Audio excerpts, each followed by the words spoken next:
Austraeoh by Imploding Colon, read by Deathlight, Chapter 159, Ungrateful.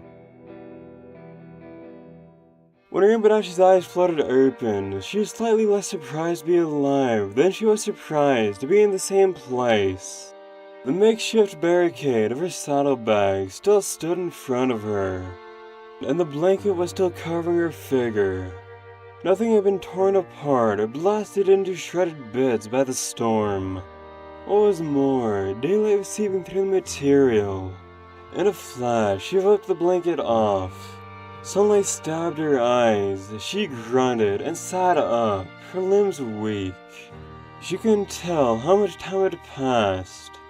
It most likely was just 8 hours, but for some reason, she felt like 2 days had gone by. She pulled her goggles up and squinted towards the horizon.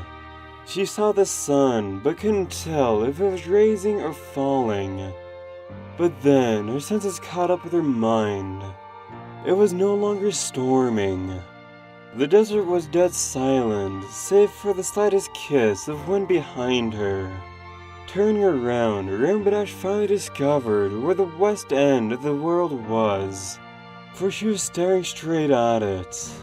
A solid cloud of brown mass was blowing away from her. She clearly remembered the storm was heading directly towards her while she was flying east. At some point during her unconsciousness, it passed over her figure. She knew she was lucky, more than lucky. This was a blatantly stupid miracle, and she was desperate to figure out how and why. Looking down at herself in the saddlebag, she realized there was something awkward about the ground.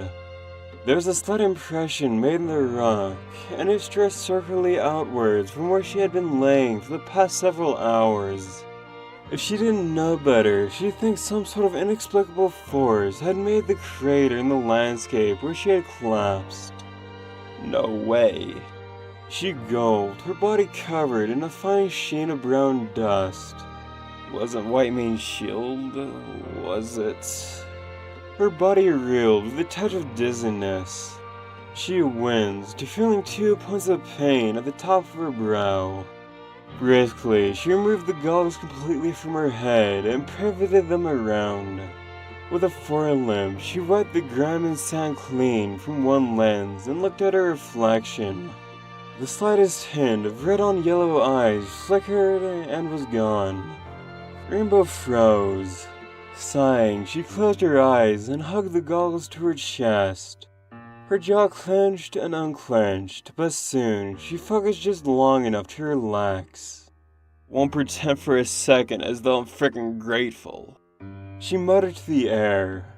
Slowly, weakly, she gathered her belongings. She dusted off the saddlebag, admired its unearthly integrity, and slipped it back over her shoulders. A bit too frail to fly just yet, she trotted limply eastward, battling the sun and the dryness of everything in between. Ugh, sand sucks.